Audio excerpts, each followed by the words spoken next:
Boa noite, meu povo. Que felicidade. Queria agradecer o convite da Mariane. Já descobrimos que temos vários amigos em comum, então tá tudo certo. Tô em casa já. Eu sou dessas, então vou começar. Eu organizei aqui mais ou menos uma fala, trouxe vários trabalhos, assim, organizei a minha fala focando mais nos trabalhos onde eu uso muito da fotografia, né, no meu trabalho, mas também tem um ou outro trabalho onde a lógica fotográfica ele aparece no trabalho e o trabalho não necessariamente é um trabalho de fotografia. Então eu meio que organizei, não está necessariamente tudo numa linha do tempo, porque às vezes eu vou falando, aí às vezes eu tô fazendo dois trabalhos ao mesmo tempo, aí eu trabalho um deles só é concluído anos depois, aí, mas o pensamento eu vou organizando aí dessa forma.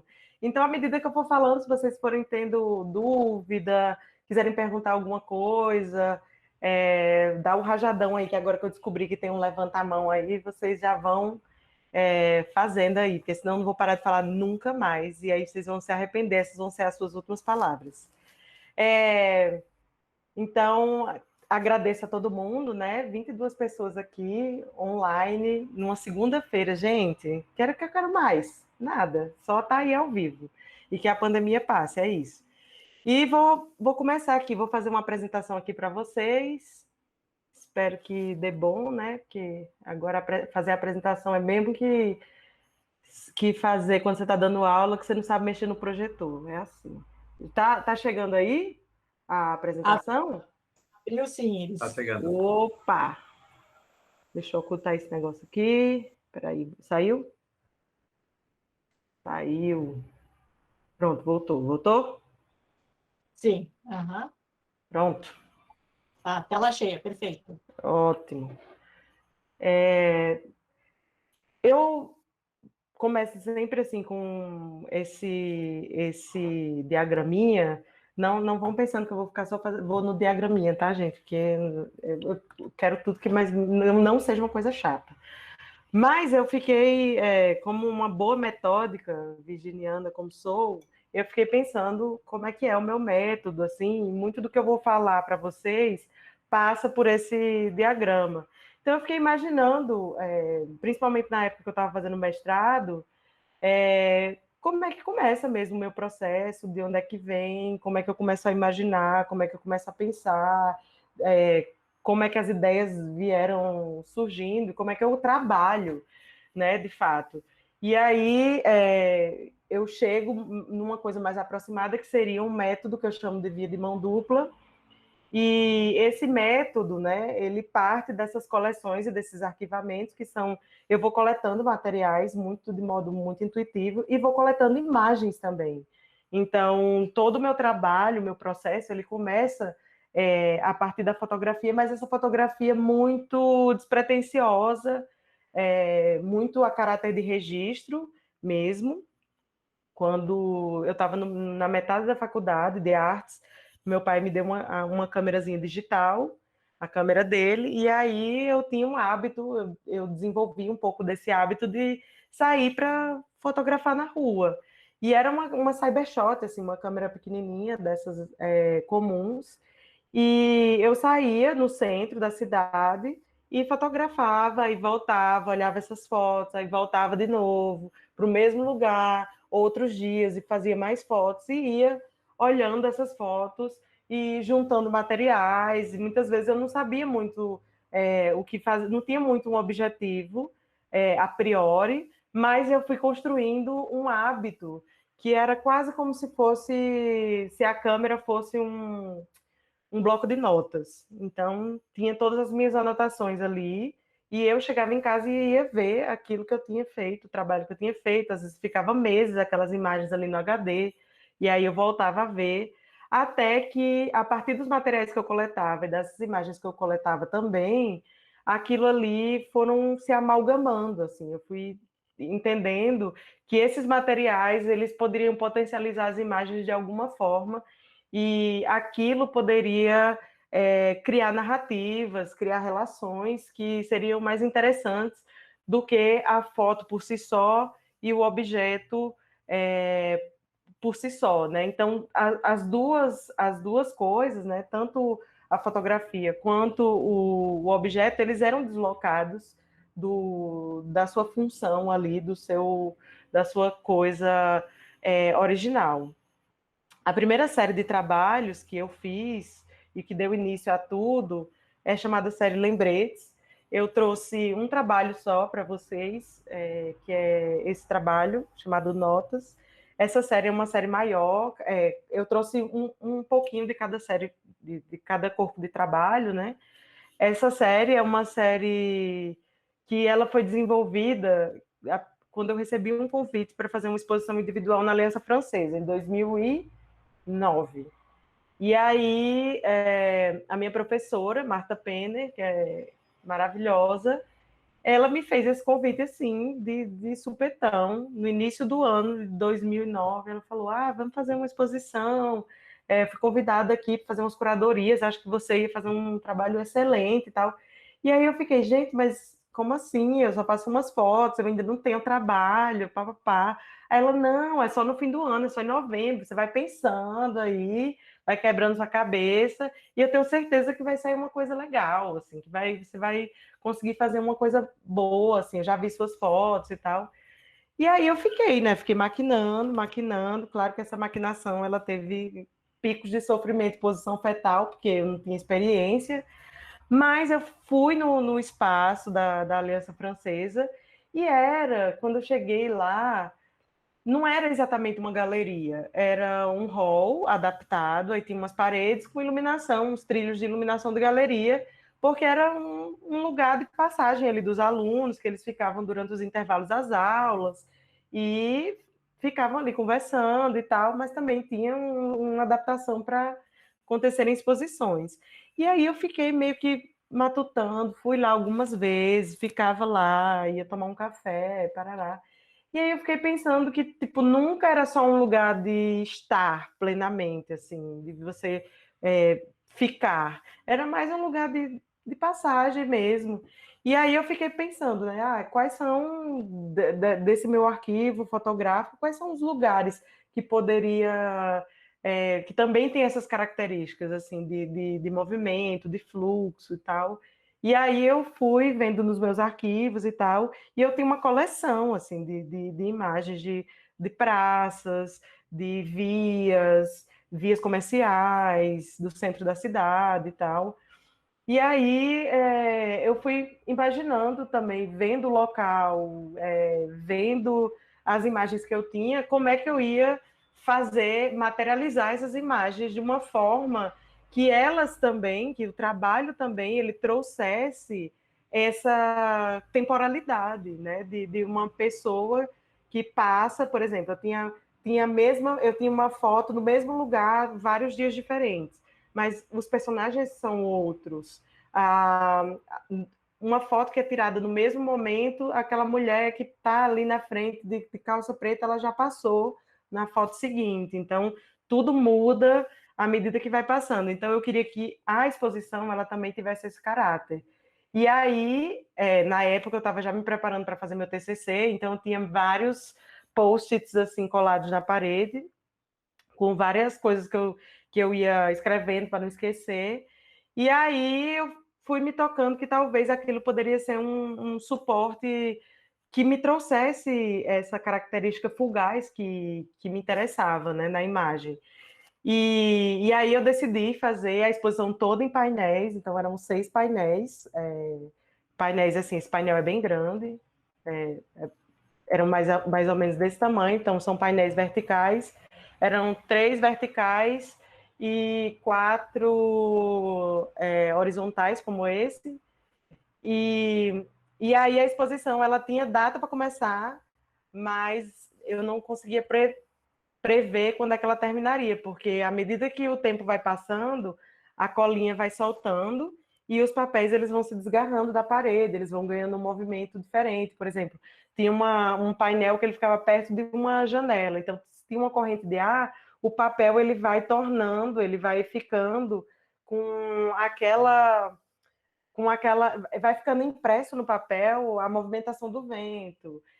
Onde recebe mais tinta preta, o papel ele tende a subir mais rápido, porque ele está mais, ele é mais molhado, ele é mais deformado pela tinta da impressora. E aí eu fui experimentando, fui fazendo, e vamos dizer que essa série foi o meu debut, assim, foi o momento que eu entendi que era isso que eu queria realmente ser artista plástica e fazer coisas, trabalhar com esse tipo de linguagem, trabalhar com outras linguagens também.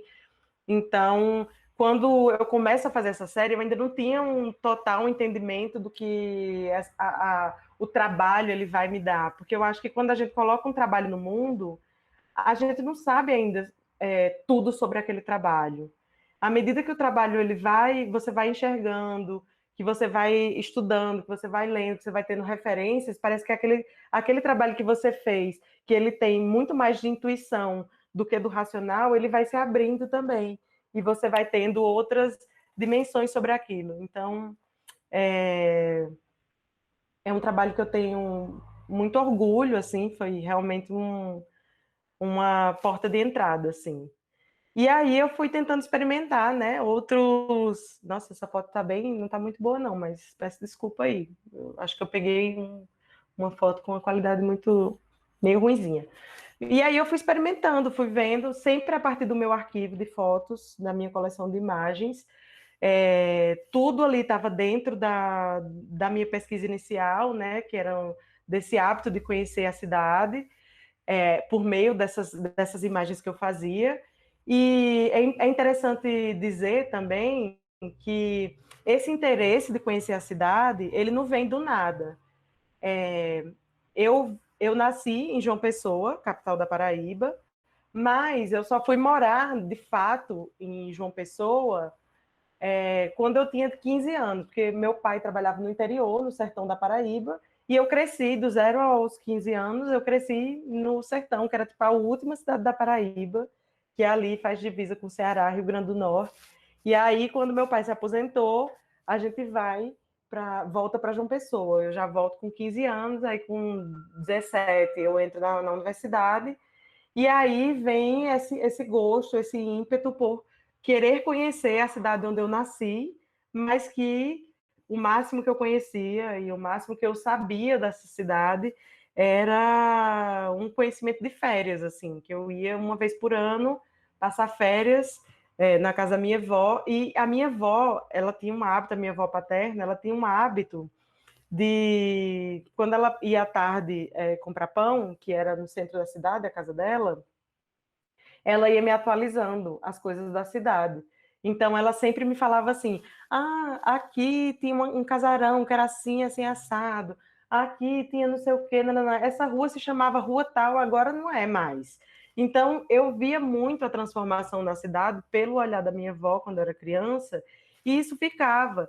E aí, quando eu volto para olhar meus arquivos de foto, pós essa primeira exposição, eu comecei a perceber que eu tinha um apreço por ruínas, que tinham um inúmero, tinha muitas ruínas, eu tinha uma coleção, e eu não tinha percebido, assim, no momento que você está fotografando, que você não tem um objetivo claro, quando você olha o produto dessas imagens, você entende que está tudo ali já tem todos as sementes, elas estão plantadas ali, os teus interesses, as tuas coisas, você precisa ter um compromisso mesmo com o que você já fez, com o que você faz, com o que você é. E aí eu fui vendo que não, peraí, aqui tem alguma coisa. Eu acho que eu não fiz tantas fotos de ruína à toa, né? Esse assunto me interessa.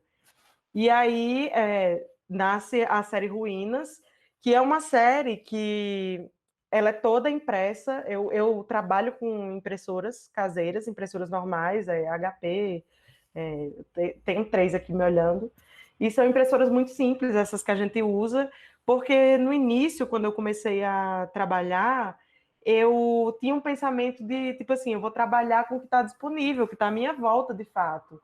Então, meu pai tinha uma impressora, tinha 2 impressoras, uma desktop pequenininha, HP, e uma multifuncional. E aí, eu me lembro que eu tava com a pira que eu queria imprimir papel higiênico. Vou imprimir papel higiênico, vou imprimir papel higiênico. E aí, como a impressora não era minha, eu tinha, sei lá, 19 anos, eu esperei todo mundo sair de casa, peguei a impressora do meu pai. Meu pai era professor e ele usava para trabalho, né? Eu peguei a impressora pequenininha e fui lá, passei o papel higiênico. Menina, esse papel higiênico enganchou todo na impressora. E não tinha naquela época, não tinha aqueles vídeos com os pirrais de 10 anos de idade ensinando você a desmontar e montar uma impressora de novo, não. Porque não tinha esses tutoriais. Hoje em dia o YouTube, menina, ensina você a construir um avião, você construiu o avião todinho. Mas eu fiquei lívida, falei, pronto, quebrei a impressora de painho, acabou com a minha raça. Aí eu fui olhar, tentar desmontar, tirei todos os pedacinhos, fiz um teste com papel normal, imprimiu, então, beleza. O que é que uma pessoa sã faria? Fica na tua e não vai testar na outra impressora. Mas o que é que eu fiz? Fui testar na outra impressora, pois sã não sou. E aí, quando eu peguei a multifuncional, ela imprimiu o papel higiênico. E aí veio a pulga atrás da orelha. Eu falei, peraí, que agora eu vou descobrir porque aqui um imprime e a outra não. E eu sou apaixonada por manual de instrução, manual de bula de remédio, essas coisas. Eu realmente gasto um tempo lendo, olhando e vendo o que é que tem de diferente. E aí eu comecei a ver que tinha uma diferença de milimetragem entre o carro de impressão, que é aquela coisinha que você bota o cartucho, e aí tem uma diferencinha, assim, e o papel, aquela impressora, a multifuncional, ela aguentava um pouquinho mais de espaçamento, uma gramaturinha ali maior. E aí eu fui testando na tentativa e erro e consegui fazer a impressão. No primeiro momento desse trabalho, eu imprimi o rolo inteiro. Eu peguei um rolo de papel higiênico e tinha gravado um videozinho de um trajeto da minha casa para a universidade. Tirei os frames e imprimi 30 metros de rolo. Só que eu achei que ficou muito óbvio aquilo, aquela coisa era muito óbvio, um rolo de filme, plano sequência, não estava indo do jeito que eu queria. Eu achei que o papel higiênico ele tinha muita textura e era para outra coisa. E aí foi quando eu decidi, eu estava vendo as imagens que eu tinha e eu vi as paredes craqueladas, assim, eu falei, cara, é isso que eu preciso. Eu acho que esse papel, ele é o papel ideal para falar sobre ruína, assim. Não só porque o papel higiênico, ele é uma coisa absolutamente descartável, e faz parte muito do nosso cotidiano, assim. Eu fiquei pensando muito na questão da fragilidade também, porque cada impressão, por mais que eu imprima a mesma imagem, ela tem ranhuras diferentes. A impressora, ela é imprevisível, então eu gosto muito de contar com o imprevisível. Esse trabalho eu reuni todas as fachadas, né? Eles são catálogos, então são volumes de 20 páginas. E uma coisa que eu acho muito bonita nesse trabalho é que quando ele é exposto, à medida que as pessoas vão passando as páginas, o trabalho ele vai se rasgando, porque aí fica aquela oleosidadezinha na mão, aquela gordurinha, aquela sujeirinha, ela vai ficando no papel. Esse estado aí é quando o trabalho ele já está mais de um mês em exibição e as pessoas estão passando a exaustão. E aí eu tinha encontrado na rua uma dobradiça, essa dobradiça de janela, de porta, e ela serviu como lombada, porque ela também exerce uma função descomunal, assim, ela tem um peso extremamente mais forte do que a leveza do papel. Então, à medida que você vai passando também, ela desenvolve uma ação de peso sobre essas páginas. E a tendência é que o trabalho também vá se transformando em ruína, né? Por exemplo, uma vista de cima desse trabalho, você já vai conseguir ver, se ele rasga uma parte, você vê o fundo da outra casa. Então, vai virando uma arquitetura que é bem característica das ruínas, quando já está naquele estágio de que não tem mais teto, não tem mais sótão, só está aquela parede fantasma assim em pé. Então, aquilo vai ficando, vai tendo esse aspecto, né? Esse trabalho, ele é um dos poucos coloridos que eu fiz com ruína, que eu acho que essa ruína ela é mais emblemática, assim, então na fotografia ela tinha um caráter mais emblemático. Eu achei que ela em cor, ela seria ela teria um aspecto mais romântico, assim, romântico de tensão, luz e sombra, coisas assim. Essa ruína específica, ela ficava numa uma via principal comercial de João Pessoa, e ela estava naquele estágio que ela vai sendo boicotada, então isso é tudo tombado. E aí, na calada da noite, a galera vai lá, marreta o teto, quebra os sótãos para a parede ficar mais suscetível, porque se aquilo tomba, você não tem mais, você pode construir o seu estacionamento, seu prédio espelhado horroroso, e aí não tem problema. Então eles vão sabotando aquilo ali, o tempo de vida daquelas construções, já vai tapando com outdoors para quem está passando por aquela via não vê o desagradável, né, de uma coisa que está ruindo, já vai tapando tudo para não ter morador de rua, gente em situação de rua. Então a cidade ela vai tapando as cicatrizes dessa forma. E aí eu fui fotografando esses lugares e fui imprimindo. E essas ranhurinhas assim que tem em cima, esses rasgadinhos, assim, esses trabalhos eles são colados diretamente na parede. Então eles, à medida que você vai se aproximando, a respiração, ela vai balançando essas tiras de papel, dá para ver assim. Aqui eu não consigo aproximar, mas quando você olha, dá para ver assim, neve, as marquinhas d'água do papel. Queria que a neve me patrocinasse, né? Mas ainda tá faltando. Brincadeira. Mas eu vou escolhendo, eu sou aquela pessoa que entra na prateleira lá do papel higiênico e vou olhar as marcas d'água mais bonitas, as mais interessantes para poder fazer os trabalhos. Então, esses trabalhos, toda a série de ruínas, ela é construída de modo que depois, quando terminar a exposição, não tem como você tirar e não rasgar o papel. Então, aquilo ali ele vai ser demolido também, o trabalho ele vai sendo demolido.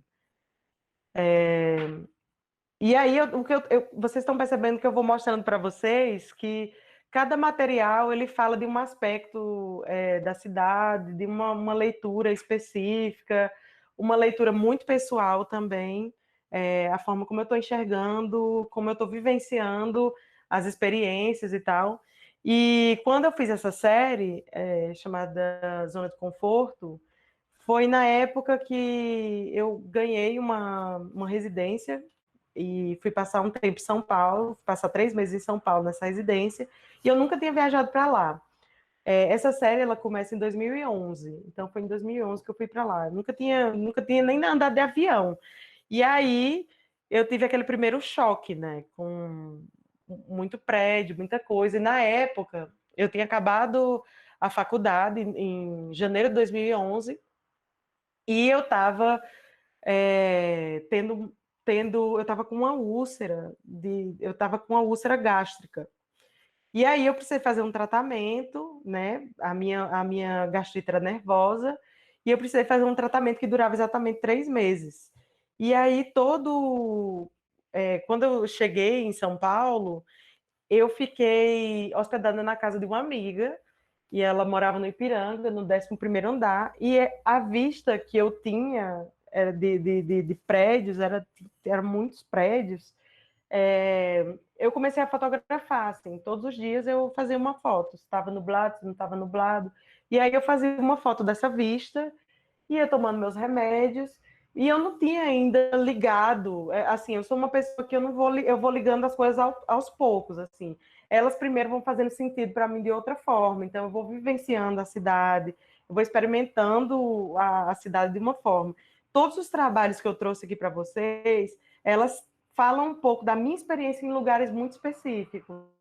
Então, eu fiz um pouco desse apanhado para vocês verem como é que a minha cabeça funciona.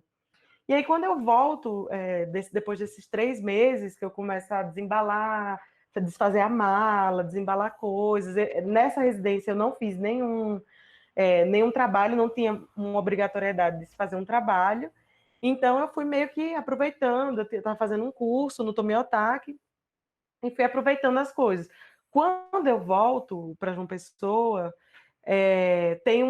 acontece sempre comigo uma coisa que é quando a viagem assenta, né? quando você começa a construir, um, a sedimentar aquilo que você aprendeu, aquilo que você viu, aquilo que você conheceu e tal. E aí, quando eu fui desfazendo as malas, eu vi uma caixa dos blisters desses remédios que eu tinha tomado, que eu tinha guardado um pouco sem muito saber por quê. E aí, depois de desfazer as malas, guardar as coisas, eu fui ver as imagens. E aí, quando eu comecei a ver as imagens, os prédios eram todos muito prateados, assim, tem uma luz prateada, tem uma coisa que me atraía muito para o material.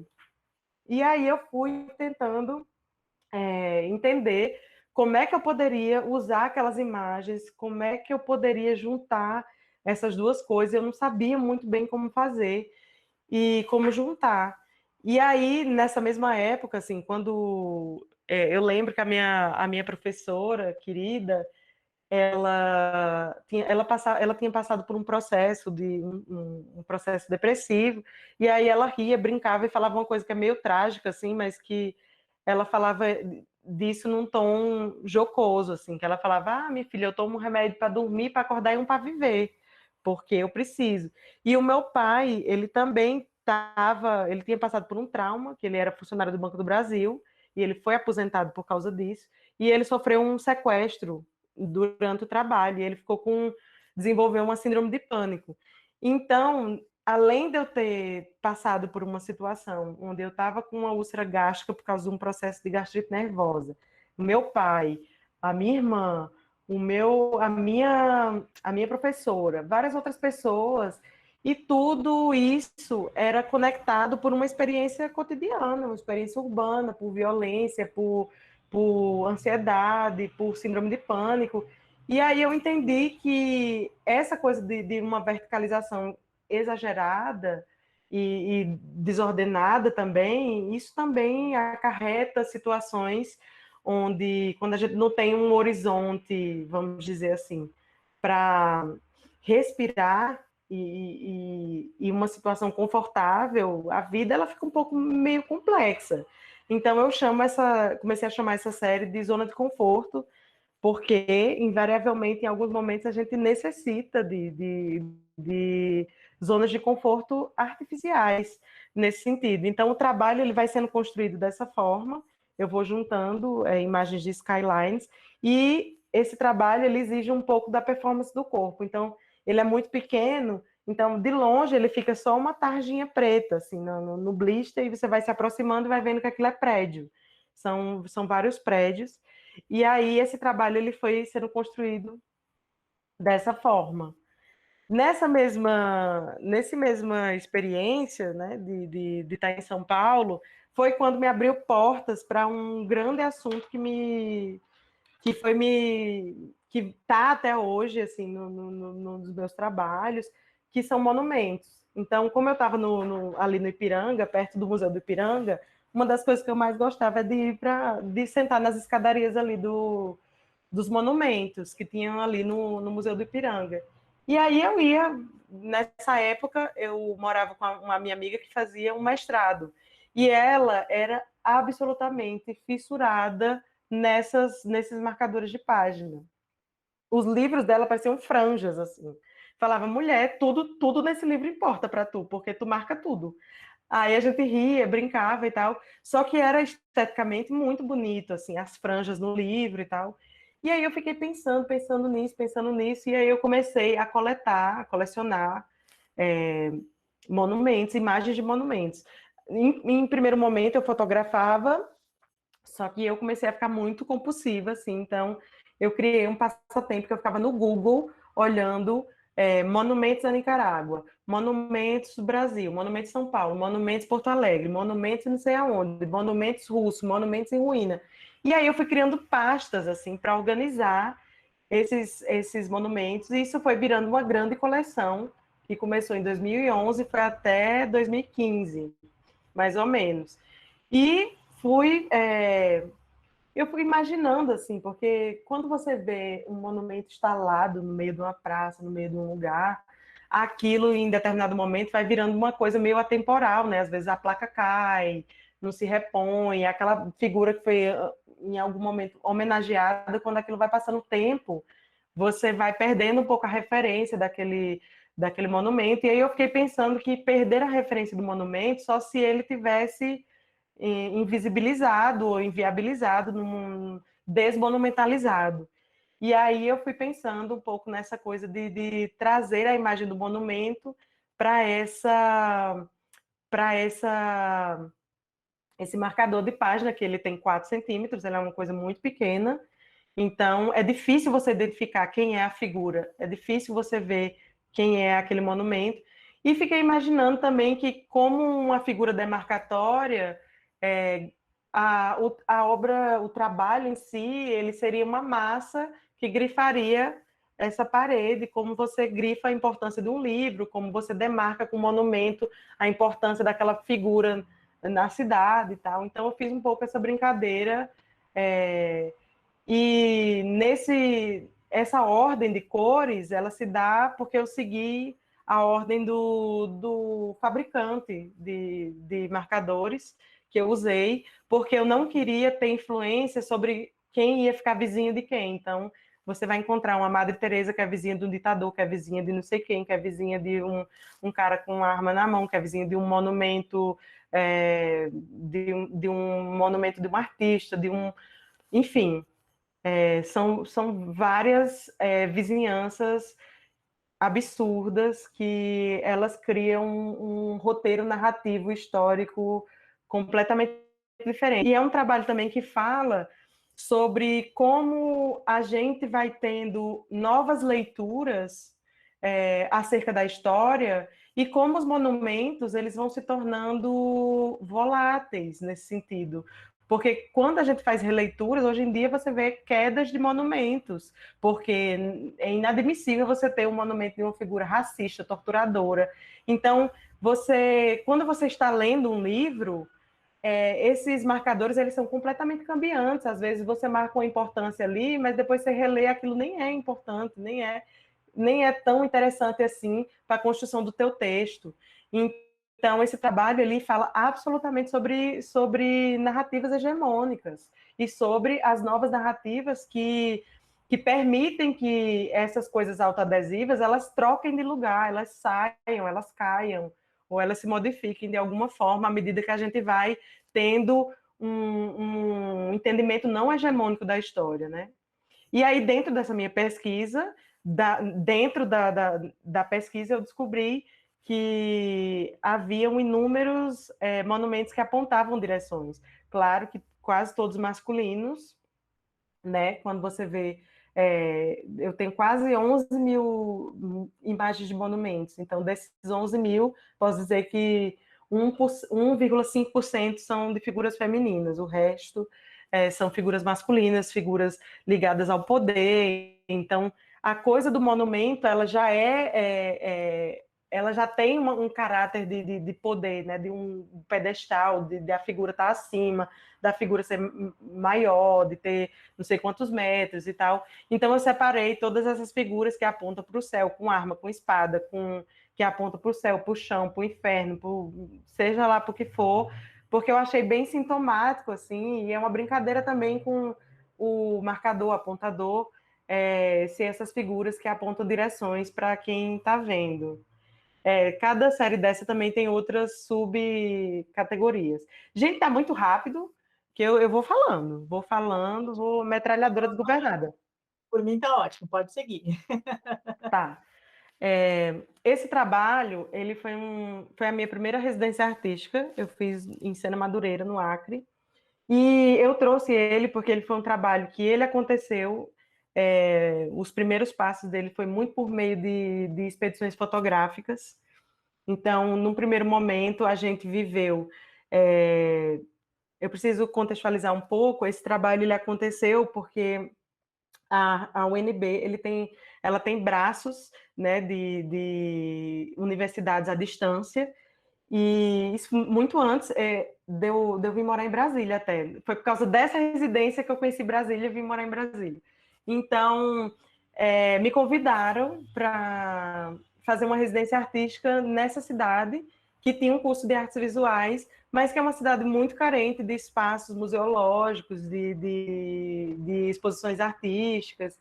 Então, eu era responsável por uma turma de estudantes de artes e a gente juntos ia meio que construir essa residência. E aí eu fiquei pensando, gente, mas não faz sentido nenhum eu que sempre tive a minha prática, eu no meu quarto ou eu no meu ateliê sozinha, ia encarar uma turma de 20 pessoas. Meu Deus do céu, como é que vai ser isso? Porque eu nunca trabalhei com muitas pessoas. Mas vamos lá, né? E aí fiquei pensando, num primeiro momento, a gente fez uma série de atividades à distância, exatamente como a gente está fazendo agora, que eu alimentava o Moodle com atividades, e eles me traziam as respostas às atividades. Então, todas as atividades eram meio que fazendo percursos poéticos pela cidade, e eles me mostravam isso em imagens. Então, a gente fez umas coisas bem absurdas, assim, do tipo... escreva, faça um mapa de memória da sua cidade, pegue o seu mapa, vá num lugar, pegue uma pedra, peça essa pedra para que ela conte a história daquele lugar. Então, eram coisas onde os alunos eles tinham que realmente sair da caixinha mesmo, fazer coisas que eles não estavam habituados. Então, eu acompanhei essa galera por quase 3 meses durante o Moodle. Então, eu tinha 20 pontos de vista da cidade diferentes. E aí eu pensava, meu Deus, quando eu chegar nessa cidade, como é que vai ser esse projeto? E aí, ainda não sabia como é que ia ser. No dia que eu cheguei, eu tive um choque, assim, absurdo, porque a cidade era muito parecida com a cidade onde eu cresci, o Iraúna. É uma cidade muito pequenininha, é a terceira cidade maior do Acre, e é aquela cidade assim, de interior, onde as pessoas sentam na calçada, tem a praça, que é o lugar principal onde as pessoas se reúnem, a igreja matriz, que todo mundo conhece todo mundo. Então, para mim, foi um cenário nostálgico. E, e aí a gente começou a fazer expedições fotográficas, e quando eu cheguei, eu falei, cara, vou fazer uma proposição aqui e vou construir junto com eles aqui a ideia, vamos ver o que é que a gente consegue. A minha proposição era, a partir de... A gente vai fazer várias coisas na cidade e vai começar a chamar a atenção da população, além dos estudantes, né? Cada um vai pegar seus networks, seus amigos, não sei o quê, e vamos dizer para a população da cidade que tem coisa acontecendo. E aí a gente vai conseguir colocar isso, construir um monumento nessa cidade. E esse monumento vai ser votado na Câmara dos Vereadores e a gente vai instituir uma data comemorativa, um feriado nessa cidade. Será que a gente consegue? Aí uma pessoa falou, o meu amigo do amigo conhece o vereador fulano. Talvez a gente possa conseguir uma reunião com o prefeito. Mas não sei o que, não. Beleza, vamos construir as ações, Essas ações, elas aconteceram de modo que a gente escolheu pontos da cidade e a gente começou a trabalhar com o hino da cidade, que era uma coisa que todo mundo conhecia, o hino da cidade de Sena Madureira. E aí a gente escolheu 5 pontos da cidade e começou a escrever com cascas de castanha do Pará, porque tinha uma usina de beneficiamento lá, que antes era de borracha, depois virou de castanha, depois da queda do ciclo da borracha, e aí a gente pediu autorização, pegou essas cascas que não eram utilizadas e são biodegradáveis, e começou a escrever frases, assim. Então, esse rio é o rio principal da cidade, que é um meio de transporte também. A gente escreveu, amo ver o Iaco entre os barrancos, acariciando as areias. Iaco é o nome do rio. Então, a gente foi... essa era a pilha de castanhas, que fica na entrada da cidade. E aí a gente foi construindo, foi em frente à escola, os alunos entraram também, e a gente foi fazendo isso, e as pessoas começaram a ver, menino, o que é que está acontecendo? O que é que está acontecendo? E aí, depois disso, nessa nossa primeira saída fotográfica, a gente conseguiu fazer uma série de postais. Tudo isso pedindo doação de comerciantes. A gente fez um esquema, assim, enorme. E foi muito bonito, assim, toda a cidade participou. E isso porque, quando eu cheguei lá, eles me falaram uma coisa, um dos meus alunos falou uma coisa que é super pejorativa, e que a nível de Brasil, muita gente conhece, que é tipo, ah, agora você sabe que o Acre existe. E aí, isso é tão horrível, assim, de se ouvir, e é de um mau gosto, assim, tão absurdo, que a gente resolveu brincar um pouco com isso e é, fazer postais do tipo, estive em Sena Madureira e lembrei de você. Que é como são os souvenirs, né? Que a gente faz. Então, a gente escolheu pontos, a gente começou a pensar na coisa da construção da paisagem, né? Como a paisagem é construída e as imagens da cidade, e fomos pegando, seria a identidade da cidade, construímos, e aí começamos a mandar para geral, fizemos um convênio com os Correios, e aí a galera no Facebook ia recebendo e ia mandando o endereço, assim, manda para mim, manda para mim, manda para mim, e foi virando uma rede que foi muito maior do que eu imaginava, tipo, só eu mandei 50. E isso a gente doou para o pessoal lá do turismo, e eles podem replicar essas imagens e podem disponibilizar isso gratuitamente para todos os moradores. Isso foi disponibilizado já na época, então todos os moradores eles podiam mandar para quem quiser, para os parentes que não estavam lá. Então isso foi criando uma rede muito legal. Essa é uma das imagens, que lá é um lugar muito legal, muito lindo. E conseguimos a audiência com o prefeito. Gente, eu amo muito a imagem da Câmara dos Vereadores, que é verde-limão com roxo. É uma coisa fantástica.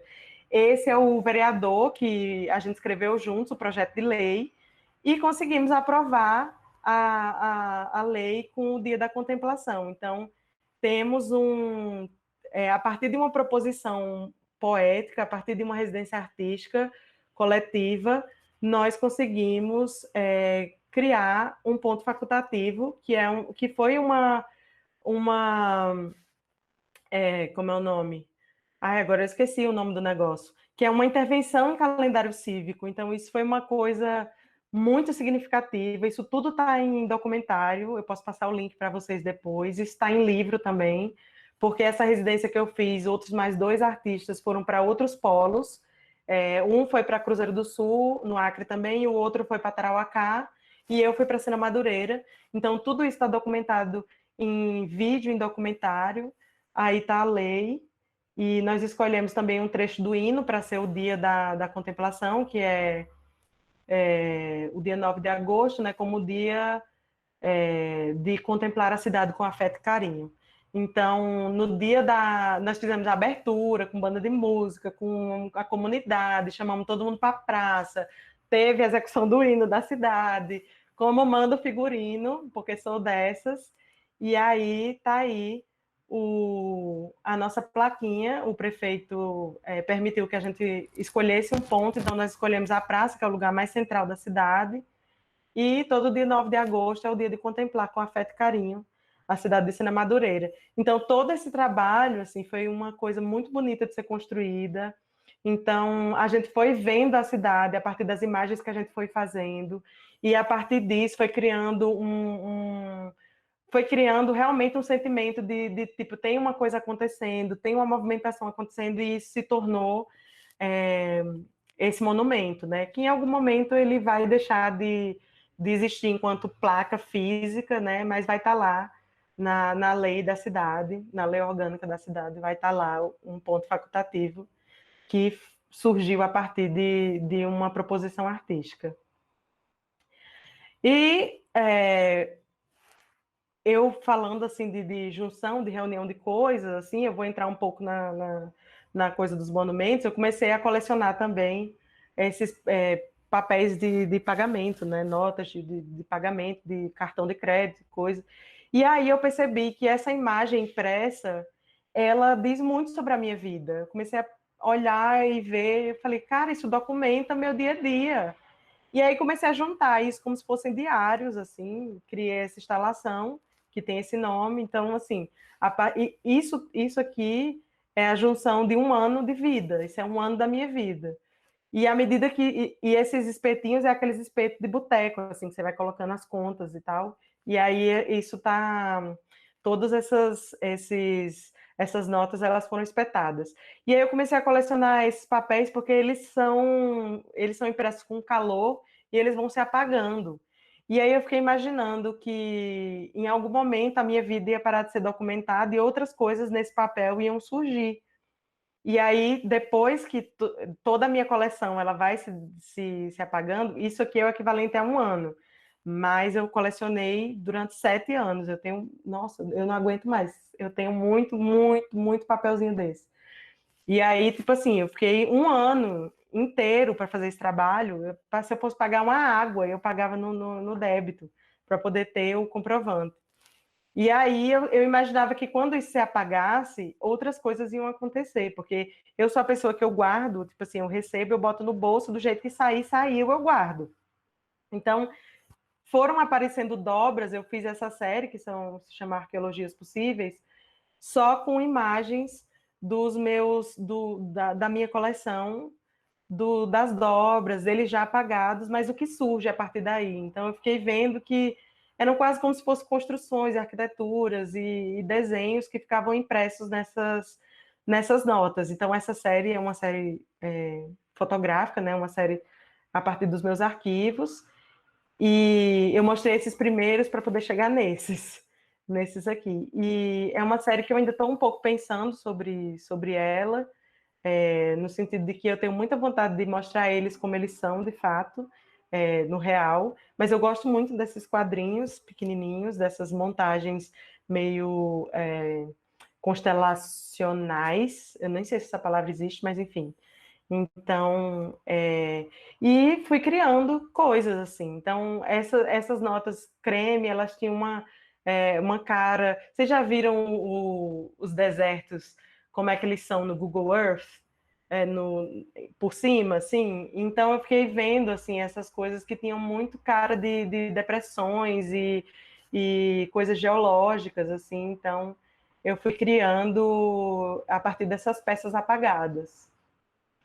E aí, já em Brasília, eu comecei a associar também esse tipo de material aos monumentos daqui de Brasília. Então, eu fiquei pensando assim, como uma cidade moderna, tombada, e que ela é monumental, como é que eu poderia trabalhar esse tipo de monumento, mas também trazer um caráter mais crítico e político para esse trabalho. E aí, surge esse trabalho que eu chamo de capital, que tem um duplo sentido entre a palavra capital, e ele é construído só com as notas da bandeira Cielo, e a doida, eu sou muito doida, porque eu nem me liguei que Cielo é céu, juro por Deus, juro por Deus. Eu estava dando uma palestra aqui em Brasília, aí uma menina levantou a mão e falou assim, ai, que legal, mas Cielo é céu. Eu falei, caraca, não tinha percebido, que é céu em italiano. E aí eu não tinha me tocado, porque aqui em Brasília, quando eu cheguei, as pessoas falavam muito, ai, Brasília não tem mar, mas o céu é o mar de Brasília, que é bem clichê, assim, uma coisa muito clichê. E aí eu fiquei muito pensando nisso, e eu ria, assim, e era engraçado. E aí nessa série eu escolho um pouco quais são as notas que eu vou botar e onde eu vou botar. Então, por exemplo, nessa aqui, geralmente eu coloco Casa do Pão de Queijo, lugares que eu consumi, assim, drogaria popular, é esse que está agora. Então, Palácio do Planalto, eu coloco Pizzaria Dom Bosco, e vou fazer de uma série de sátiras e críticas para alguns lugares. E é uma forma também, assim, de você, assim como o outro trabalho dos monumentos, é uma forma de você trazer esse caráter do monumento para uma coisa que é absolutamente precária, que é um papel que a gente nem pede segunda via, porque vai para o lixo, porque vai se apagar e tal. Então, são esse tipo de associação do precário e do permanente, do imenso e do minúsculo. Então, são coisas assim. Aqui eu trabalho com 25, na verdade, aqui está errado, eu botei 24, mas são 25 monumentos, e quando a impressão térmica ela vai desaparecendo, um último monumento que quem conhece Brasília sabe que é o maior monumento da cidade, que é o vazio. Então, a cidade de Brasília, ela precisa desse vazio, dessa sensação de vazio para existir, para que os monumentos se ressaltem, para que tenha a sensação de monumentalidade. Então, é proposital que essa imagem de trás vá se esvaindo para essa sensação de plano, essa sensação de vazio, de altitude, de céu, ela apareça. Aqui está a Casa do Pão de Queijo, aí é um sorvete, eu botei um de sorveteria, sorbet, mas eu gosto muito de botar pizzaria, porque vocês já sabem, né? Esses últimos trabalhos aqui, eu já estou chegando no final, gente, juro por Deus. Esses últimos trabalhos foram trabalhos que também falam um pouco de Brasília, então, à medida que eu vou me sentindo mais à vontade na cidade, agora já fazem 8 anos que eu moro aqui, já faz 8 anos, né? Então, à medida que eu fui assentando aqui em Brasília, fui me sentindo mais à vontade para conhecer a história da cidade, para trabalhar. E assim que eu cheguei em Brasília, eu recebi o e-mail mais absurdo da minha vida, que era assim, sério, gente, fazia 4 meses que eu estava aqui. Aí eu recebo um e-mail do Ministério das Relações Exteriores, desse jeito. Olá, Iris Helena, nós admiramos muito seu trabalho, queríamos marcar uma reunião com você para saber se você tem interesse de fazer uma residência artística em Frankfurt, na Alemanha. Aí eu, o quê? Na mesma hora eu vi um telefone que tinha lá, liguei, aí falei, como assim? Eu recebi um e-mail aqui que tá falando isso. É verdade? Isso não é um golpe, não é um sequestro, sei lá. Aí a pessoa que me atendeu falou, não, é verdade, fui eu que enviei, acabamos de enviar para você, tal, vamos fazer uma reunião. Lá vai eu fazer uma reunião com o ministro das Relações Exteriores, e aí eu falei, gente, mas como assim? Como é que vocês têm o meu portfólio? Como é que vocês me acharam? Eu acabei de chegar em Brasília. Não, é porque a gente tinha um prêmio há não sei quantos anos atrás, que era um prêmio de arte contemporânea. E eu me inscrevi nesse prêmio 2 vezes, nunca deu em nada. E aí eu falei, não vou me inscrever de novo, né? E aí você se inscreveu uma terceira vez e tal, a gente guardou, gostou muito do seu portfólio. Eu não ganhei, óbvio, não ganhei o prêmio. Eles guardaram meu portfólio, assim, tipo, uns 2 anos. E nesse ano específico, esse ano era 2013, porque eu só concluí o trabalho em 2016. E a gente achou que você seria uma artista ótima para ir para Frankfurt, porque a gente está comemorando o ano do Brasil na Alemanha. Então, seria ótimo se você fosse lá, passasse 2 meses, não sei o quê. Você fala alemão? Não. Você fala inglês? Assim, aquela coisa. Você chegar em casa, você pedir uma comida, mas eu topo, vamos lá. Aí foi muito louca e eu tinha acabado de chegar em Brasília. Assim, eu conhecia pouquíssimo, não sabia nem a lógica da cidade. E aí, chegando lá, eu me pus a andar, assim, passava o dia inteiro andando, não falava uma palavra, ouvia muito, via muito, fotografava muito, anotava muito, escrevia bastante e tal. E eu tinha um passe livre para todos os museus que tinham lá. E aí eu fui indo, todo dia eu ia para um museu diferente. E aí teve um dia que eu cheguei no Museu de História, que é um museu que fica no centro de Frankfurt, na Cidade Velha. E eu tive uma experiência muito engraçada. Eu cheguei lá e você começa a ver assim que a cidade, principalmente esse centro onde eu estava, ele foi completamente destruído na guerra. Completamente. Foi bombardeadíssimo e foi bem destruído e foi completamente reconstruído. E tinha um quarto lá, um espaço, que tem uma maquete da destruição. Eu nunca tinha visto uma maquete de uma ruína, de uma cidade, de um centro de cidade destruída.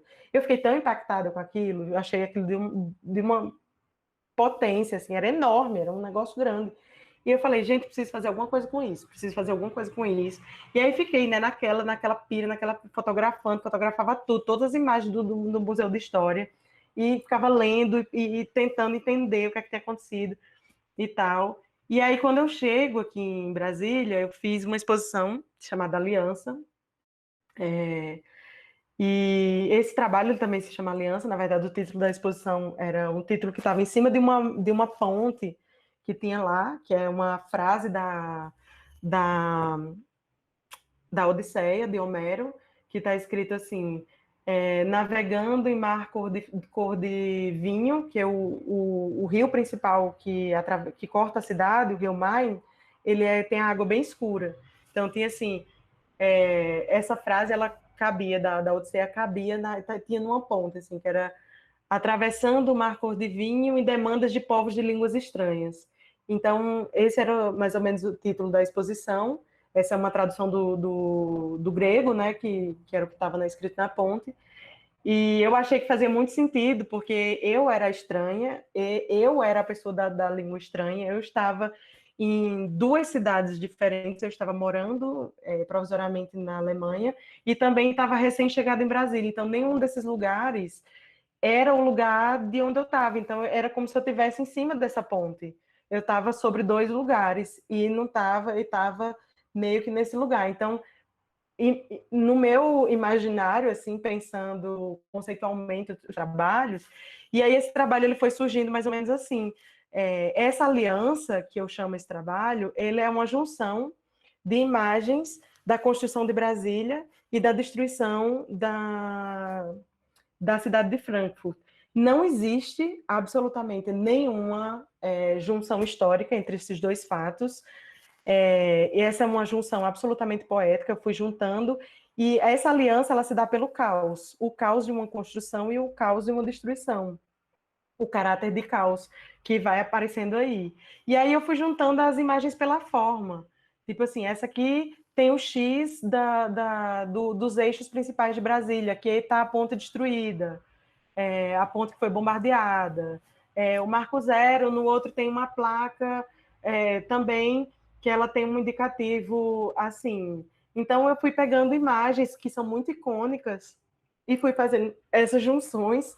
E essas imagens elas são impressas sobre madeira, essa madeira de tapume, de construção civil, e a dobradiça novamente aparece, porque elas abrem e fecham. Então, à medida que você vai vendo a exposição, pode estar tudo fechado, pode estar um ou outro aberto, então são como se fossem livros que abrem e fecham. É uma espécie de livros, caixas, por aí, caixas de Pandora, sei lá, como você quiser definir. E aí um outro trabalho que surgiu, é esse trabalho que se chama Souvenir, e onde eu pego algumas miniaturas de souvenirs, que esse tipo de souvenir de globo de neve, ele é bem comum lá em Frankfurt, e aí eu pego tanto souvenirs de lá como souvenirs de Brasília, e eu destruo esses souvenirs, coloco dentro desses globos, e aí quando você chacoalha, não é neve que você chacoalha, é escombro que cai. Então, foi uma forma que eu encontrei de representar a potência que eu vi naquela sala, assim, de ver. Isso, claro, é uma imagem distópica, assim, de um cenário surreal, que já aconteceu lá, mas que aqui em Brasília isso não aconteceu. Então, é uma coisa que fica entre um passado e um futuro distópico, assim, fica num não lugar, assim. E esse é um trabalho que a minha pesquisa de doutorado ela se chama Souvenir, ela parte desse lugar, né? A minha de mestrado ela foi nessa série, né? Arquivo Morto, está disponível para quem quiser ver, e a minha de doutorado vai ficar nesse lugar do souvenir artístico como esse catalisador assim de memória, esse construtor de memória. E é isso. E aí, vocês já perceberam que eu gosto muito de vestígios. Esse é o lugar onde eu cresci, que é o Iraúna, uma cidade de 5 mil habitantes, no sertão da Paraíba. Então, quando eu fui para o Acre, eu tive muito essa sensação. Quando eu fui fazer uma residência também em Olhos d'Água, que é o interior aqui do Goiás, eu também tive essa sensação de conhecer as pessoas. Eu ia batendo na porta do povo, tomar café, não sei o quê, ia conhecendo os vizinhos. E aí nasceu esse trabalho que se chama Vizinhança, que eu meio que construo a vizinhança da minha infância, que eu morava na Rua da Igreja, a partir das casas de Olhos d'Água. E esse trabalho, ele foi mote para um outro trabalho. Isso aqui são cascas de parede, aquele reboquinho, aquela casquinha que sai daquela paredinha que já está mais molinha, está mais. E aí eu imprimi essas casas sobre essas texturas, né, de paredes que eu coletei lá. As casas todas são lá, são de lá, e aí eu fui recriando mais ou menos essa geografia, que é absolutamente afetiva. E a partir desse trabalho eu comecei a estudar mapas, né? Mapas de como é que essas cidades elas vão se formando, como é que as cidades brasileiras elas vão acontecendo. E aí isso vai me mostrando, esse é um trabalho que eu ainda estou, é um trabalho que está acontecendo, que eu vou construindo ainda, vou pegando pedaços e vou... E esse trabalho, depois que eu fui fazendo ele foi acontecendo, eu fui notando que, vendo os mapas, é uma pirâmide social que vai se construindo, né? Porque tudo começa a partir de um poder, de um poder religioso. Dentro desse poder religioso, ele traz influências europeias, né, na arquitetura das casas que estão mais próximas ali da igreja, elas vão trazendo essa arquitetura. A arquitetura ela vai ficando um pouco mais moderna, ela vai ganhando o caráter mais tropical, e nas laterais você vai vendo as fazendas, as casas mais afastadas, até que você vai chegando, é como se você estivesse andando em ruas, você vai chegando nas casinhas mais menorzinhas, nas propriedades rurais, ali nas laterais, nos casebres, e isso vai se tornando como se fosse uma pirâmide política, que é como a gente vai vendo também nesses mapas, os mapas mais antigos, onde é que ficam as zonas periféricas, onde é que ficam as zonas mais abastadas, como é que são essas arquiteturas. Então eu fui vendo e fui construindo esse trabalho, que se chama Imaginário Cartográfico de uma Cidade Brasileira. E aí fui criando. Esse é um trabalho que ele é completamente espalhado, e você vai navegando por ele como se estivesse entrando em ruas. E aí tem umas esquinas, tem uns comércios, tem umas coisas assim, como se fosse uma cidade, como se fosse um mapa, um grande mapa aberto nessa cidade. E aqui tem casas de vários lugares do Brasil, onde eu fui passando, vou fotografando, vou pegando. E aí, vocês estão vendo que eu vou indo e voltando. Como esse é um trabalho, esse é um trabalho que eu ainda estou fazendo, esse aqui também, eu fui deixando os work in progress para o final. Esse trabalho se chama Livro do Tombo, ele é um trabalho, é uma série que tem 3 trabalhos, vou mostrar só um aqui para vocês. O Livro do Tombo, eles são livros são livros do IPHAN que você institui tombamentos, né? Coisas que são elementos que são tombados, né? Coisas que são, nossa, me fugiu a palavra aqui, mas propriedades, monumentos e coisas que são registradas naquele livro. E só que nesse livro eu faço uma espécie de o tombo, ele tem um caráter de queda. E aí, aqui, essa imagem é uma imagem que eu peguei nos arquivos do DF, que são os trabalhadores, né, vindo, grande parte veio do Nordeste, eles vindo para trabalhar na construção de Brasília, e nesse momento eu me coloco muito assim como também essa candanga, né, também como essa pessoa que saiu da sua casa, que saiu da sua cidade, veio para Brasília para trabalhar e tal, como muitas pessoas também fizeram, que vieram de vários lugares, então tiveram grandes diásporas para a construção da Transamazônica, para a construção de Brasília, tiveram várias diásporas trabalhadores, e esses trabalhadores eles eram alimentados pelo sonho, né, de ter uma terra, de melhorar a vida, de melhorar a sua situação. Só que isso também era muito ilusório, né? À medida que, por mais que Brasília fosse sonhada como Eldorado, como esse lugar do futuro, a chegada desses trabalhadores foi muito complexa, porque eles ficavam, para começo de conversa, os acampamentos eles eram muito afastados dos canteiros de obra, para que esses trabalhadores eles não quisessem ficar. Então, existia uma segregação que já começava ali, eles não tinham controle de trabalho, muitos desses trabalhadores que eles não tinham segurança, eles trabalhavam, às vezes, embriagados, eles ficavam muito tempo sem ver a sua família. Então, muitos desses trabalhadores, eles caíam nas construções e não tinha como tirar.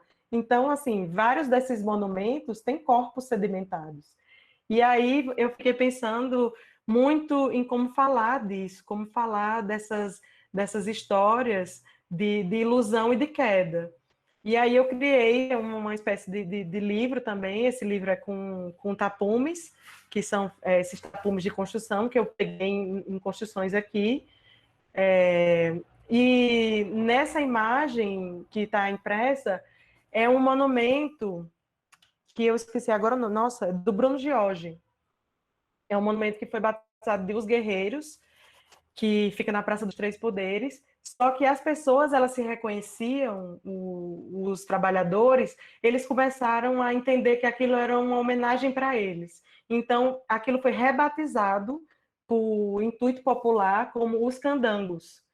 E que são, como essas pessoas são chamadas, como as pessoas que vieram trabalhar na construção, elas foram chamadas carinhosamente, entre aspas, pelo JK.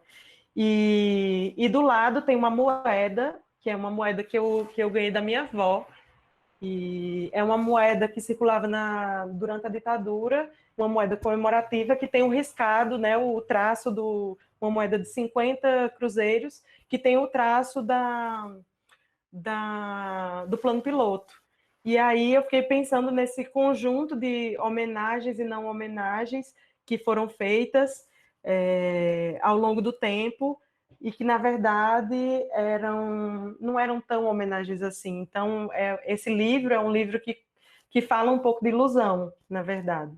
Então, ele pode ser fechado como o outro, fechado e aberto. Aqui está um pouquinho mais próximo.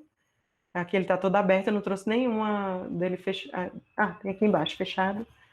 E essa é a partezinha que tem esses trabalhadores que eu quis que essa portinha ela se fechasse direto para a parede, como se fosse meio que um bloqueio. Então, vou meio que pensando dessa forma. E o último trabalho, para terminar, que é o trabalho que fiz ano passado, numa residência em Salvador. A residência ela começou assim, eu usei as redes do Gate para pedir, para perguntar para as pessoas se elas tinham imagens como essa. Eu não sei vocês, mas eu vim de um lugar muito úmido e eu imaginei que Salvador também tinha a umidade que tem João Pessoa, por ser uma cidade litorânea. E aí eu fiquei pensando nessas memórias que são corroídas pelo tempo. Essa foi assim a primeira vez que eu trabalhei exatamente com a fotografia impressa. E aí eu recebi inúmeras imagens destruídas, inúmeras pessoas me mandaram, me responderam, inúmeras pessoas muito apegadas a imagens completamente destruídas também, em porta-retratos, mofados e todo cagados, desculpa aí a expressão, mas enfim. Mas isso é uma coisa que eu comecei a pensar, esse foi um trabalho que eu comecei a pensar. Essa imagem, inclusive, é do G. Ortoff, ele me deu. Foi a primeira que eu ganhei, assim. Esse trabalho eu comecei a pensar porque quando eu vim morar em Brasília, todas as vezes que eu ia visitar minha família, na casa dos meus pais tinha um aparador e nas casas tipo casa de vó, de pai e de mãe, tem aquelas fotos da família, assim. E na casa dos meus pais, cada vez que eu ia, as fotos elas iam mofando, ganhando pontos ou rasgos ou coisas assim iam se deteriorando e ninguém parecia perceber. É tipo assim, o santo de casa não faz milagre, então não estou percebendo que aquilo está se transformando. Mas como eu estava com um olhar fresco, assim, de estou chegando e estou vendo como é que está a casa da minha mãe, a casa do meu pai, eu observava que aquilo ia se deteriorando e aquilo foi me chamando a atenção. E eu comecei a pensar sobre essa ruína. Então, pela primeira vez também eu pude experimentar fazer um vídeo onde a minha mão, ela performa. Então, esse vídeo que eu chamei provisoriamente como As Mãos Negativas, é uma homenagem a um poema de uma francesa, uma poetisa francesa chamada Marguerite Duras, e no poema ela fala sobre as mãos negativas, que são aquelas mãos que estão impressas nas cavernas, e essas mãos elas gritam e elas chamam há milhões de anos.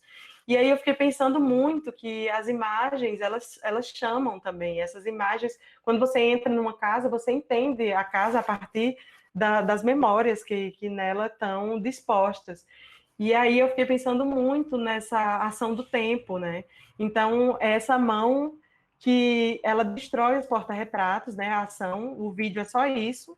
Eu vou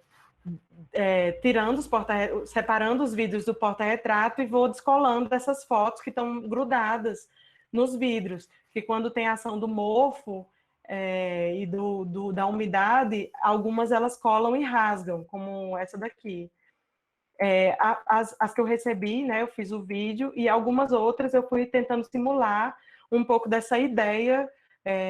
Eu deixei elas expostas, né, eu grudei algumas propositalmente, para que o trabalho ele ganhasse um pouco dessa dimensão da aderência dessa imagem no vidro. Então, essa primeira parte, que é esse vídeo, né, ele foi feito assim, foi a minha primeira experiência como de performar uma ação, foi muito divertido, mas eu ainda estou lidando um pouco com essa imagem, né?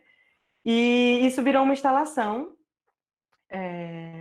que eu chamo de memorabilia, que são esses totens que eu vou empilhando esses vidros de porta-retrato, né? E esse empilhamento, ele vai criando camadas. Então, essas camadas, elas vão sedimentando e vão invisibilizando as imagens de baixo. Então, pela lateral, você consegue ver que cada vidro desse tem uma imagem. Mas aquilo se torna uma amálgama de tempo, de interferências e de coisas que eu associei muito, assim, esse poema da Marguerite Duras, ela me chamou muita atenção, porque a história da humanidade, ela é cheia de atravessamento, né? Então, a gente vai sempre construindo coisa uma em cima da outra, uma história em cima da outra, e esse trabalho, ele fala muito sobre isso, né? E a coisa do vidro, para mim, ela tinha um caráter, assim, não só por ser esse souvenir que é destruído, essa lembrança que é destruída, mas por o vidro também ser uma transformação de um elemento natural, de um grão de areia que se transforma numa coisa translúcida e capaz de se tornar um display, assim. Então é isso, meu povo. Espero que vocês tenham gostado. Espero que eu não tenha falado assim para sempre, que eu acho que foi uma metralhadora aqui, mas tentei. Iris, socorro! Vamos ficar mais 5.000 Não, horas. pelo amor de Deus, o povo vai dormir aí. Se tivesse pelo menos um vinho, uma cervejinha aqui para a gente ser Que feliz. trabalho lindo, quanta coisa! Cada trabalho Obrigada. tem camadas e camadas e links e costuras. Eu estou enlouquecida. Obrigada. Tô indo para Brasília amanhã te encontrar. Vamos. À distância, porque eu não estou saindo, eu estou tão medrosa, eu não saio de casa tem 2 anos. Olha só, gente incrível, ótimo, maravilhoso. Eu não vou falar nada, eu tô assim, extasiada. Eu vi que tem algumas coisinhas aqui. A diáspora para Brasília acontece até hoje. Se a gente vai pensar, a geração que vai para Brasília vai para trabalhar e fazer concurso público, sim. Então, por isso que eu me sinto, quando eu falo isso, assim, antes eu ficava assim, mas eu vou falar. Mas eu acho que o lugar do artista é falar de onde ele está. E mais ainda quando esse é o meu lugar de fala, né? Quando eu estou pesquisando a história dos meus antepassados, que vieram também na mesma condição que eu, porque eu também vim para cá para estudar, porque eu estou querendo uma vida melhor, né? Não é esse o sentido? Então, eu me sinto autorizada, assim, vamos dizer, para pensar uma história que também faz parte da minha história, né? Dentro desses trabalhos, assim, tem um outro vídeo que eu fiz, que tá no meu site disponível, é um vídeo chamado Casa Pré-Fabricada, que eu conheci, por acaso, nessa residência de Olhos d'Água, aqui no interior do Goiás, uma senhora que é da Paraíba. Ela já tem mais de 70 anos, Dona Genô, e eu fiz um vídeo com ela, e eu não sabia da história dela. E aí, quando ela me falou que ela veio da Paraíba, que ela me reconheceu pelo meu sotaque, e eu nem sabia o sotaque dela. E aí a gente começou a conversar, ela me recebeu na casa dela, e o vídeo, é assim, eu entro eu encontrei uma ruína, uma casa em ruína, e aí o vídeo é essa primeira pessoa, né? É uma câmera em primeira pessoa que entra dentro dessa ruína, e o áudio é dessa mulher que vai me apresentando a casa dela, me contando as histórias. Só que no meio das histórias que ela vai contando, ela vai esquecendo algumas coisas, ela vai falando do marido que já morreu, dos sonhos que ela tem. E aquela casa, a ideia da casa, ela vai sendo construída pelos vestígios mesmo. Então, por isso que ela é meio que acontecendo na ruína. E aí, esse foi o primeiro trabalho, assim, que eu não botei aqui, mas esse foi o primeiro trabalho que me fez entender que essas diásporas acontecem desde o tempo da Dona Genô até comigo, assim, comigo, com todos os meus amigos que eu conheço que não são daqui também, que vieram de vários lugares específicos. Se há algum crime que a humanidade ainda não cometeu, esse crime novo será aqui inaugurado. E tão pouco secreto, tão bem adequado ao Planalto, que ninguém jamais saberá. Aqui é o lugar onde o espaço mais se parece com o tempo. Noto aqui um acontecimento que me espanta. Estou escrevendo no passado, no presente e no futuro. Estarei sendo levitada? Brasília sofre de levitação. É, é isso mesmo. É muito maravilhoso, muito maravilhoso. Gostei muito dos trabalhos, especialmente os que falavam sobre Brasília. Tá dando para me ouvir? Sim, sim. Metade da minha família, toda a família por parte de pai, são candangos, né? Vieram de Minas Gerais, então eu tenho essa ligação muito forte com a cidade, assim, é bem interessante ver essa tua visão e esses trabalhos diferentes sobre a cidade, assim. Eu também já fotografei bastante, já fiz trabalhos relacionados a esse lugar, que é um lugar de afeto, de memória, mas que tem essa carga, esse peso, né? Que a Clarice exemplifica tão bem aqui no texto dela. Mas, parabéns mesmo pelos trabalhos, eu gostei muito. E quando mostrou aquele trabalho dos monumentos nos marca-textos, eu achei tão interessante esse jogo de escala que tem, né, do minúsculo com o gigantesco. Eu lembrei de um trabalho da Rosalind Fisher, que o nome é Topografia das Lágrimas, que ela Vou cria anotar aqui. imagens de microscópio de lágrimas de diferentes tipos, digamos assim, né? Então, lágrimas de alegria, de tristeza, de saudade, enfim.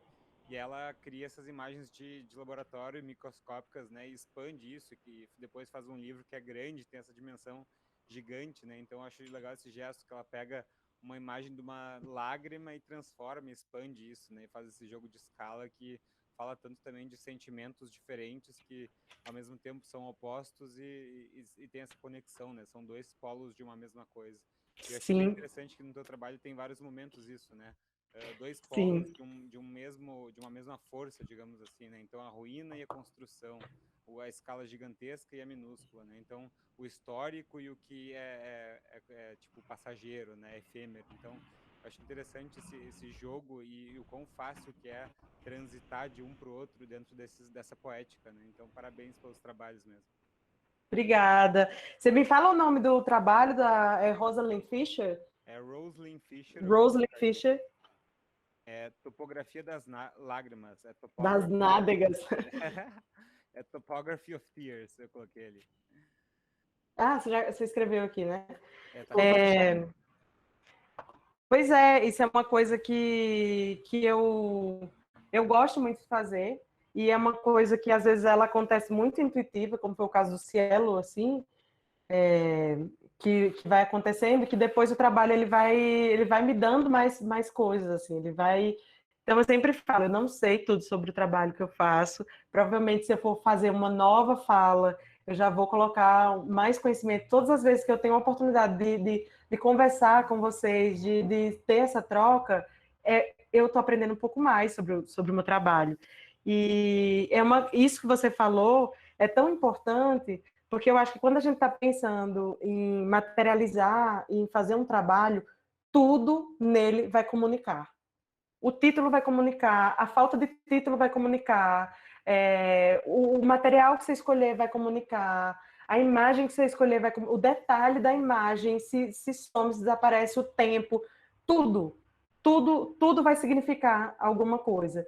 Então, é quase como se fosse um xadrez de você com você mesmo, assim, tentar construir um trabalho que te fale coisas, mas que ainda te deixe mistério e que você ainda queira saber mais e que você vai se retroalimentando nessa. Não sei se eu tô sendo piegas demais, assim, porque nem sempre é tão lógico assim, mas eu sou muito realista, assim. Tem muitos trabalhos que eu faço, às vezes eu mostro, às vezes alguém me pergunta e falo, olha, eu só vou até aqui nesse, eu não sei. Tem outros que eu vou, depois que eu exibir o trabalho que eu montei, eu falei, quero mudar tudo. Não é mais esse título, não é mais assim. Eu acho que a gente tem sim esse direito, né? Já que a gente está construindo os nossos trabalhos, o nosso pensamento, diz que a arte ela não tem serventia, ela é inútil, mas ela pode não ter uma utilidade de uma caneca. Eu vou beber uma água nessa caneca, mas ela tem uma utilidade filosófica, né? Então, ela é como se a gente tivesse colocando nosso pensamento ali, naquele objeto, naquela coisa. Deixa eu ler mais o que é que vocês colocaram aqui. Ai, obrigada, gente. Nada cansativo. Ai, coraçãozinho. Deixa eu fazer um comentário. Diga. Eu achei ótimo essa questão da efemeridade dos teus trabalhos, porque muito eu já participei de exposição que tive que gastar dinheiro com transportadora que vai, e depois toda a burocracia. Inclusive, quando eu participei de uma exposição aí na UNB, depois em Belo Horizonte, é uma grana que tu gasta mandando as coisas. Aí se tem moldura, se tem vidro, pode quebrar, blá, blá. Tá, então imprime lá e resolve lá. Mas o teu trabalho ele já não volta, né? Tipo assim, qualquer um pode desmontar, põe no lixo, porque realmente não vou reutilizar. Achei, tipo, maravilhoso. Olha, eu queria diga. em relação a isso, que eu acho adorável, é que ele está sempre no espaço público, que é um espaço de multidão, né? E como em tempos em que se reproduzir imagens, o teu trabalho no espaço público ele vai ser fotografado por outras pessoas e ele vai se imergir na multidão e vai se perder ele, né? Enquanto matéria e obra ele vai se desfazer, vai se colocar fora, você vai guardar. Mas como é interessante que uma metrópole ela vai se tornar comum na multidão, né? Porque ela vai para os telefones celulares, ela vai para o Instagram das pessoas. Então, um trabalho efêmero que não se perde, mas ele ganha outras formas de vida, né? Isso faz parte dos meus aprendizados também. Eu estava pensando aqui que, tipo assim, muitas das coisas que eu fiz, teve um cenário também que me permitiu fazer isso. Então, assim, o Brasil em 2010 era um outro. Então, tinha muito incentivo, tinha muito edital, tinha muita coisa. A gente estava... alguém perguntou aqui sobre apoio financeiro para alimentação e transporte. Então, muitas dessas coisas vieram desses investimentos aí. Então, agora que a gente está numa situação completamente aversa e escassa, a gente tem que aprender a lidar com outro tipo de plataforma, né? Com outro tipo de mostrar, outras formas de mostrar o nosso trabalho. Intervenções urbanas, elas estão acontecendo com muito mais frequência. Essa coisa que se dissemina em celulares, em lives também, isso vai acontecendo. As oportunidades que eu tive de apresentar trabalhos assim, um deles foi vandalizado, e eu achei maravilhoso, que eu construí um totem aqui, tem uma área aqui em Brasília, que é uma quadra do plano piloto, que ela não foi construída. Ela não foi construída, é o terreno da UNB, e ela é conhecida como a quadra vazia. Então, é no meio do plano piloto, é 1 metro quadrado, assim, caríssimo. E aí eu construí um totem, que é um totem que identifica todos os blocos de apartamentos aqui, como se fosse dar a entender que ali vai surgir uma quadra nova. Então eu demarquei o totem, construí uma réplica do monumento, né, do totemzinho, e mandei fazer o adesivo igual, e coloquei lá, finquei, fiz uma cerimônia. Eu adoro fazer essas coisas. Fiz uma cerimônia, meio-dia. Eu estudei como eram as cerimônias de inauguração dos monumentos aqui. Aí, meio-dia, todo mundo, sol da moléstia, com espumante, com tudo no mundo. Fiz discurso. Enfim, inauguramos o totem, puxamos o paninho branco. Foi aquele negócio. 12 dias depois, o totem estava destruído, tombado no chão. Eu achei assim... Eu achei maravilhoso, porque é a resposta da cidade. A resposta da cidade, ela também é essa, né? Eu não posso querer colocar uma coisa no mundo e ter controle sobre ela. Eu não tenho controle nem sobre o que as pessoas vão ler sobre o meu trabalho. Quanto mais eu vou ter controle sobre um monumento que eu coloquei sorrateiramente num lugar que nem podia, não tinha nem autorização para colocar. E aí criaram-se ficções sobre, porque tem uma construtora chamada Paulo Otávio, e aí falaram, foi o Paulo Otávio que mandou destruir, que está de olho no terreno. E aí várias coisas engraçadíssimas aconteceram. E o mais engraçado ainda é que eu descobri que destruíram o totem porque a TV UNB foi fazer uma matéria comigo. Aí eles chegaram, ligaram a câmera, eu olhei o totem no chão. Então foi ao vivaço, assim, tá, a minha cara no chão, assim, ó, plá. Então, são coisas que a gente vai aprendendo e que eu fui aprendendo desde o início, que tem um desapego aí. Se eu tenho realmente um compromisso com a desaparição, isso faz parte. Eu tenho que entender que a vida útil do trabalho é essa, que se alguém tem um interesse realmente de colecionar, ela tem que entender que aquela nota vai se apagar, aquela impressão térmica ela vai se apagar, que o livro de impressão térmica ele vai ficar todo em branco. Então, são coisas que eu fui aprendendo. Sobre residências e bolsas, a maioria das residências, algumas residências antigamente tinham ajuda financeira, as que eu fiz, a maioria teve, graças a Deus, senão não ia ter condições, mas é complexo. Algumas você paga para ter o espaço, né? Você paga para poder usufruir do espaço e ter essas coisas, então tem para todo tipo, né? Todo tipo de residência. Tem editais aí rolando, ainda tem alguns. Mais alguma coisa, gente? Eu acho que eu li tudo que está aqui. Boa noite, não fiz. Eu ainda estou bastante curiosa sobre a tua impressão sobre os blisters e sobre as casquinhas de parede. Tu é a fera da impressão. Eu tenho um aqui, ó. Tem um blisterzinho aqui. Impressionante. Oh, isso passou na impressora. Passa. Então, aqui é muito engraçado. Tanto eu tenho aqui uma outra aqui. Peraí. Uma casquinha aqui. Esse trabalho, esse aqui do blister primeiro, que esse aqui veio primeiro.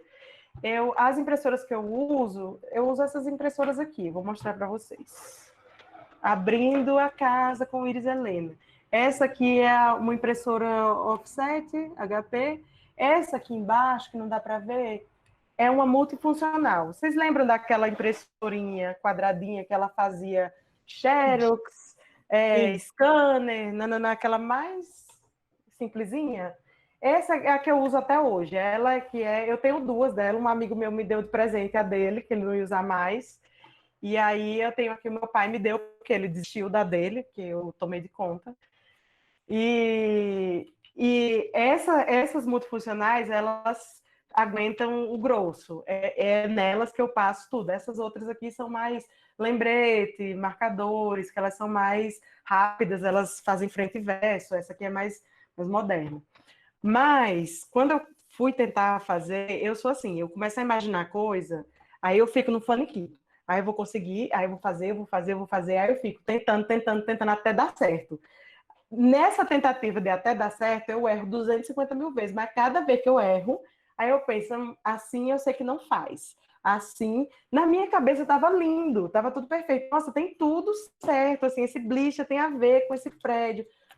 Aí eu passei na impressora, aí a impressora entalou. Aí eu falei, calma, vou ter que pensar como é que eu vou fazer. Aí eu comecei a me lembrar das aulas de gravura, das prensas. Aí eu falei, vou passar isso aqui numa prensa, que talvez mais fininho, isso aqui dê para passar.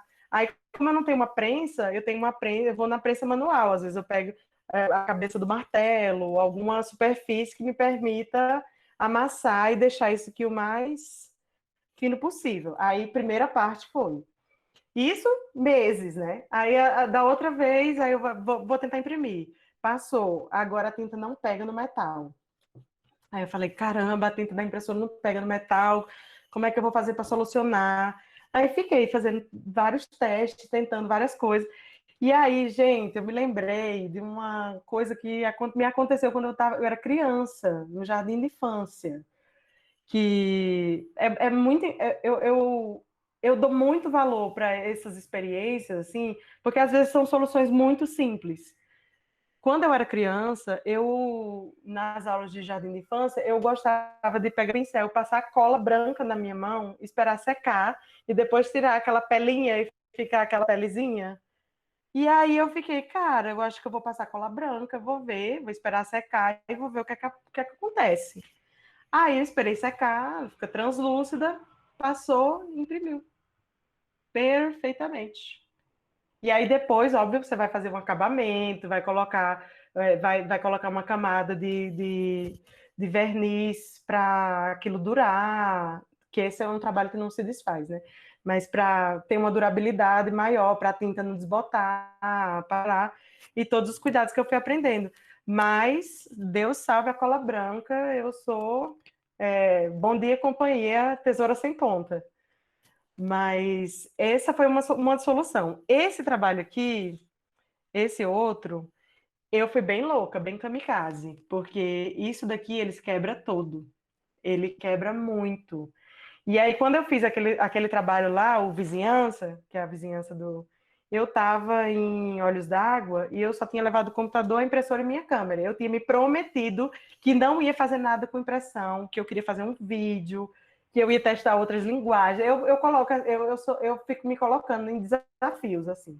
Não, vou tentar fazer outras coisas, não sei o quê. Não. Mas quando eu vi, aí eu falei, caraca, isso vai ficar lindo. Se eu conseguir imprimir, vai ficar um babado, vai ficar um negócio. E aí eu fui testando. Aí peguei uma lixa, aí eu ia lixando. Aí quando eu começava a lixar para tirar essa parte aqui de trás, deixar mais lisinho, quando eu começava a lixar, aí quebrava, partia um pedaço que era lindo, aí se quebrava todo. Aí eu continuava, ia fazendo, ia lixando, ia lixando. Aí uma amiga minha, ela me deu uma dica, ela falou, por que você não compra aquele murinho, um tecido que é bem fininho e coloca em algumas regiões que são mais frágeis e cola no fundo, porque aí, mesmo que se rachar e se partir na impressora, ela não se desfaz completamente, você ainda garante ali. E aí eu comecei a usar o murinho era bem mais complexo, aí do murinho eu parti para aquela fita de curativo, micropore, que ela é uma fita, ela não oxida, ela é bem maleável, e quando eu vou colocando, às vezes quando o negócio é muito duro, às vezes eu passo uma camadinha de cola só para deixar ela mais maleável, porque às vezes está muito duro. Sabe parede quando vai ficando mofada, que ela fica meio molenga? Aí eu vou ou borrifo uma aguinha, um negocinho, só para ela ter uma maleabilidade. Aí eu vou testando. Aí eu vou testando a durabilidade. Eu grudo no papel. Eu tenho aqui, acho que está aqui. Vou mostrar para vocês os testes que eu fiz. E aí eu vou testando, eu vou envergando até ver onde é que ela aguenta.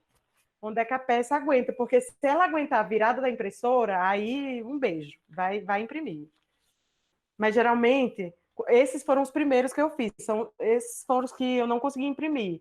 Mas geralmente eu faço a base, eu imprimo. Eu não manjo de Photoshop, dessas coisas, então eu imprimo uma base com a imagem, e a partir dessa base eu vou meio que entendendo em que pedaço ela vai ficar. Isso aqui é fita crepe. Essas coisas eu guardo porque eu adoro. Essa daqui, ela quebrou inteira na impressora. Aí eu tive que ter as manhas, né? De limpar, abrir a impressora, aprender a limpar e tal. Mas, basicamente, eu vou prendendo e vou imprimindo. E tem muita perda de material. Eu não consigo imprimir tudo que eu quero. Mas eu acho que esse tipo de exercício também, de tentar imprimir e testar qual material. Eu acho que o material ele meio que vai escolhendo um pouco qual a imagem vai ficando. Então, eu uso muito essa coisa de tipo, né? Eu vejo esse pedaço, e aí eu acho, esse pedaço aqui eu já estou vislumbrando mais ou menos uma imagem que eu tenho que vai ficar interessante aqui. Aí depois eu coloco umas basezinhas atrás, para ele ficar um pouco mais afastado da parede, e isso é mais fácil de retirar, porque é muito frágil. Então, nessa coisa de montar e desmontar, ele vai se quebrando também um pouco e vai perdendo um pouco das bordas e tal. Mas é isso, eu sou meio kamikaze, assim, eu gosto muito de experimentar. Essa coisa da impressão da madeira não sou eu que faço, aquelas empresas de acrílico. E aí eu descobri que se eles imprimem numa impressora plana, assim, chamada impressão UV. E aí eu cheguei lá no cara do acrílico, vi que o bicho podia ser gente boa, assim. Aí eu falei, olha, eu queria imprimir numa madeira. Aí ele, mas ela tá lixadinha aqui, tá bonitinha, porque não vai ter farpa. Aí eu falei, tá lixadinha. Aí ele, beleza, então vamos fazer um teste. Aí fizemos o teste, ficou lindo, exatamente como eu queria. E essa coisa do abrir e fechar também, as farpas da madeira, elas começam a levantar. Então, a imagem, ela também vai perdendo uns filetes, assim, umas coisinhas. E é isso, eu vou testando também. Acho que uma das coisas que mais me interessa é subverter. Então, eu leio muito manual para poder... se a impressora ela só imprime até aqui, então vamos ver o que ela faz mais. Se a empresa ela faz isso, então pode ser que ela faça isso aqui. Se não, eu vou tentando dar meus pulos aí para ver o que é que eu posso fazer. Que maravilhoso, Iris. O William fez um comentário ali, a partir de alguns denominadores comuns, como construções, cidades, materiais, instigantes narrativas visuais da passagem do tempo. Parabéns pelo trabalho. Obrigada. Bem, obrigada, gente. Obrigada mesmo. Estou muito feliz com tudo isso. Nossa, eu também. Realmente foi muito boa a apresentação, muito legal ver o desenvolvimento dos projetos. Vim meio sem saber o que esperar e achei demais. Obrigada. Ai, gente. Então, eu botei lá o meu site. Quem tiver... meu e-mail está lá. Então, quem tiver dúvida, alguma coisa, pode me escrever. Siga no Instagram, siga por aí. Deixa eu colocar aqui. Siga, e quase que minha coisa cai, que eu esqueci de colocar na bateria aqui. E quem tiver dúvida no que não quiser falar por aqui, ou quiser saber alguma coisa mais sobre algum processo, tem alguns trabalhos que estão no site que eu não falei, porque senão eu ia ficar falando para sempre, então vocês já sabem o caminho.